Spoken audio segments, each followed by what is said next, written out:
હું નીતિન પટેલ. તમે જોઈ રહ્યા છો સમાચાર મેં આગે ન્યૂઝ. હવે જોઈએ આજના સમાચાર. મુખ્યમંત્રી ભૂપેન્દ્રભાઈ પટેલે મહેસાણા અને સાબરકાંઠાની સરહદ પર આવેલા પ્રસિદ્ધ ધરોઈ ડેમ ખાતે દેશના સૌથી લાંબા અને રાજ્યના પ્રથમ એવા ધરોઈ એડવેન્ચર ફેસ્ટનો શુભારંભ કરાવ્યો હતો. મુખ્યમંત્રીશ્રીએ એડવેન્ચર ઝોનનું ઉદ્ઘાટન કર્યું હતું અને સ્પીડ બોટ રાઇડનો આનંદ પણ માણ્યો હતો. મુખ્યમંત્રી ભૂપેન્દ્રભાઈ પટેલે પ્રવાસન મંત્રી મુળુભાઈ બેરા અને મહાનુભાવો સાથે એડવેન્ચર એક્ટિવિટી સ્થળની મુલાકાત લઈને પેરામોટરિંગ સહિતની રાઇડ્સ પણ નિહાળી હતી અને ટેન્ટ સિટીનું ઉદ્ઘાટન કરીને તેની મુલાકાત લીધી હતી.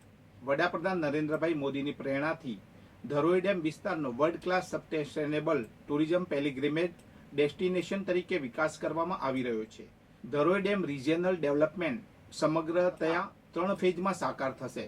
સ્પિરિચ્યુઅલ એડવેન્ચર, ઇકો રિક્રિએશન એક્ટિવિટીઝથી પ્રવાસન પ્રવૃત્તિને વેગ તેમજ સ્થાનિક રોજગાર અવસર સાથે વોકલ ફોર લોકલનો ધ્યેય પણ પાર પડી શકશે. ગુજરાતના વિવિધ પ્રવાસન સ્થળની જેમ ધરોઈને પણ મુખ્યમંત્રી ભૂપેન્દ્રભાઈ પટેલના દિશા દર્શનમાં આઇકોનિક પ્લેસ તરીકે વિકસાવવામાં આવશે.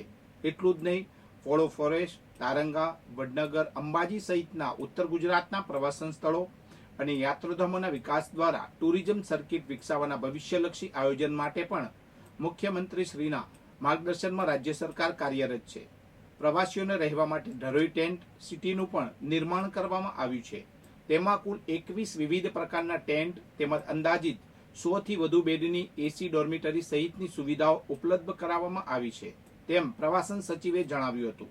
આ ધરોઈ એડવેન્ચર ફેસ્ટના ઉદ્ઘાટન પ્રસંગે અરવલ્લી સાબરકાંઠાના સાંસદ શોભનાબેન બારૈયા, મહેસાણાના સાંસદ હરિભાઈ પટેલ, પાટણના સાંસદ ભરતસિંહ ડાભી, પૂર્વ મંત્રી અને ઈડરના ધારાસભ્ય રમણલાલ વોરા, હિંમતનગરના ધારાસભ્ય વીડી ઝાલા, ખેરાલુના ધારાસભ્ય સરદારભાઈ ચૌધરી, ગુજરાત પ્રવાસન નિગમ લિમિટેડના એમડી એસ છાકછુઆક, સાબરકાંઠાના કલેક્ટર લલિત નારાયણ સંધુ, મહેસાણાના કલેક્ટર એસ કે પ્રજાપતિ, સાબરકાંઠાના જિલ્લા વિકાસ અધિકારી હર્ષદભાઈ વોરા, જિલ્લા પોલીસ વડા વિજય પટેલ, નિવાસી અધિક કલેક્ટર કૃષ્ણા વાઘેલા, સાબરકાંઠા જિલ્લા પંચાયત પ્રમુખ ભારતીબેન પટેલ સહિત સામાજિક અને રાજકીય અગ્રણીઓ ઉપસ્થિત રહ્યા હતા. વિજાપુરના સુંદરપુર ગામમાં મકાનના રિનોવેશન દરમિયાન દિવાલ ધરાશયી થતા 3 શ્રમિકના મોત થયા, જ્યારે 4 શ્રમિકને ઈજાઓ પહોંચી હતી. સુંદરપુર ગામના મહાદેવવાસમાં રહેતા અતુલ ભીખાભાઈ પટેલ અને અશ્વિન જોતારામ પટેલના નવા મકાન માટે જૂનું મકાન ઉતારવાની કામગીરી ચાલતી હતી. આ દરમિયાન જૂના મકાનની દિવાલ ધસી પડતા શ્રમિકો દટાયા, જેમાં 3 શ્રમિકોના મોત થયા છે અને 4 શ્રમિકોને ઈજા પહોંચી હતી. ઈજાગ્રસ્ત મજૂરોને તાત્કાલિક સારવાર અર્થે હોસ્પિટલમાં ખસેડાયા હતા. હિંમતનગર ગ્રામ્ય પોલીસે બુધવારે સાંજે કિફાયતનગર બસ સ્ટેન્ડ પાસેથી એક શખ્સને ગાંજાના જથ્થા સાથે ઝડપી લીધો હતો. પોલીસની બાતમીને આધારે નાકાબંધી દરમિયાન એક્ટિવા નંબર GJ09DP 3826 પરથી આરોપીને પકડવામાં આવ્યો હતો. પકડાયેલા આરોપીની ઓળખ ઈડર તાલુકાના સુરપુર ગામના 22 વર્ષીય જૈનુલ આબિદુન અબ્દુલ હમીદ લુહાર તરીકે થઈ છે. તેની પાસેથી એક્ટિવાની ડેકીમાંથી 381.500 ગ્રામ ગાંજો મળી આવ્યો હતો, જેની કિંમત ₹3815 થાય છે. પોલીસે આરોપી પાસેથી 2 લેપટોપ, હાર્ડ ડિસ્ક, એક્ટિવા અને મોબાઈલ ફોન સહિત કુલ ₹81,815નો મુદ્દામાલ જપ્ત કર્યો છે. આરોપી સામે NDPS એક્ટ હેઠળ ગુનો નોંધવામાં આવ્યો છે. ગુરુવારે હિંમતનગરની કોર્ટમાં રજૂ કરાયેલા આરોપીને કોર્ટે 25મી મે સુધીના 3 દિવસના રિમાન્ડ મંજૂર કર્યા છે. પોલીસ હવે ગાંજાનો સ્ત્રોત અને સપ્લાયર અને વિતરણ નેટવર્કની તપાસ કરી રહી છે. કડી તાલુકાના વિડજ ગામના 75 વર્ષીય ઇન્દુબા રણુભા ઝાલાનું ગુરુવારે રાત્રે અવસાન થયું. તેમને છાતીમાં દુખાવો ઉપડતા પરિવારજનો તેમને કડીની ભાગ્યોદય હોસ્પિટલમાં લઈ ગયા હતા. હોસ્પિટલમાં તેમના અવસાન બાદ સ્થાનિક તબીબ હિતેશ પંચાલ અને સ્ટાફની સમજાવટથી મૃતકના પુત્ર જિગ્નેશસિંહ ઝાલાએ તેમના પિતાની બંને આંખોનું દાન કરવાનો નિર્ણય લીધો. લાયન્સ ક્લબના ડોક્ટર આનંદ પટેલ, પ્રમુખ મિતુલ સુથાર અને મયંકભાઈ પટેલને જાણ કરવામાં આવી. ક્લબના કાર્યકર્તાઓએ તુરત જ હોસ્પિટલ પહોંચી નેત્રોનું કલેક્શન કર્યું અને આ નેત્રો ઇન્ડિયન રેસકોર્સ સોસાયટી ધોળકા ખાતે મોકલવામાં આવ્યા. પાટણના રોકડિયા ગેટ વિસ્તારમાં આવેલા ભગવાન જગન્નાથજીના મંદિર ખાતે અષાઢી બીજની રથયાત્રાની તૈયારીઓ શરૂ થઈ ગઈ છે. શ્રી જગન્નાથ મંદિર ટ્રસ્ટ અને રથયાત્રા સમિતિ આ આયોજન કરી રહ્યા છે.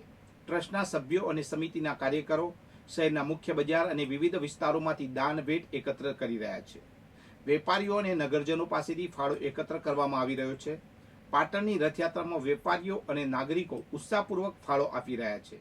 મહેસાણામાં એક ચોંકાવનારી ઘટના સામે આવી છે. ગાંધીનગર લિંક રોડ ઉપર એક યુવક પર તલવારથી હુમલો થયો છે. ધોબીઘાટ રોડ પર આવેલી ધરતી ટાઉનશીપમાં રહેવાસી વિપુલકુમાર નટવલાલ પટેલ પોતાની પત્ની સાથે સાંજે ચાલવા નીકળ્યા હતા. પાટીદાર પ્લાઝાથી પરત ફરતી વખતે એક્ટિવા ઉપર સવાર અજાણ્યા શખ્સે વિપુલકુમારના માથાના પાછળના ભાગે તલવાર જેવા તીક્ષ્ણ હથિયારથી હુમલો કર્યો હતો. હુમલાખોર સફેદ કલરની ટોપી અને ટી શર્ટ પહેરેલો હતો. તે સફેદ કલરનું એક્ટિવા લઈને ઘટના સ્થળથી ફરાર થઈ ગયો હતો. વિપુલકુમાર બીડીનો વેપાર કરે છે અને પરિવાર સાથે ધરતી ટાઉનશીપમાં રહે છે. પોલીસે ઈજાગ્રસ્ત યુવકની ફરિયાદના આધારે ગુનો નોંધી લીધો છે અને હાલ પોલીસ હુમલાખોરોની શોધી રહી છે. જળસંપત્તિ અને પાણી પુરવઠા કેબિનેટ મંત્રી કુંવરજીભાઈ બાવળિયાએ મહેસાણા જિલ્લાના દેદિયાસણ ખાતે પાણી પુરવઠા હસ્તકના વોટર ટ્રીટમેન્ટ પ્લાન્ટની મુલાકાત લીધી હતી. ત્યારબાદ મંત્રીશ્રીએ મહેસાણાના વીરતા ખાતે ચાલી રહેલ નવાપુરા અને કંથરાવીની પાઇપલાઇનની કામગીરી અને ખરસદા ખાતે સિંચાઈ હસ્તકના ચેકડેમ બનાવવાની ચાલી રહેલી કામગીરીની મુલાકાત લઈ કામગીરીની સમીક્ષા કરી હતી. મુલાકાત દરમિયાન મંત્રીશ્રીએ કામગીરીનું જાત નિરીક્ષણ કરી સંલગ્ન અધિકારીઓને જરૂરી સૂચનાઓ અને માર્ગદર્શન આપ્યું હતું.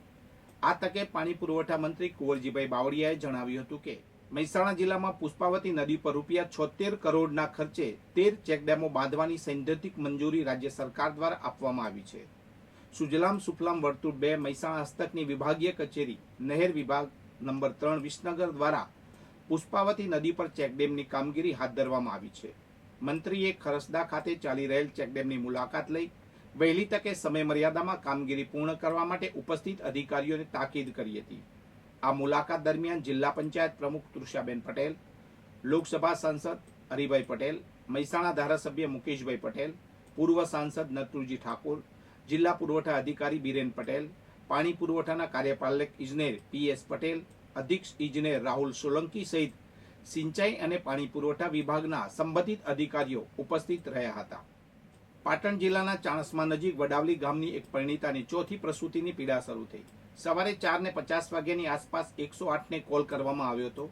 ચાણસ્મા 108ના EMT વિજેન્દ્ર ડોડિયા અને પાયલોટ પ્રવીણભાઈ ઠાકોર તુરંત ઘટના સ્થળે પહોંચ્યા.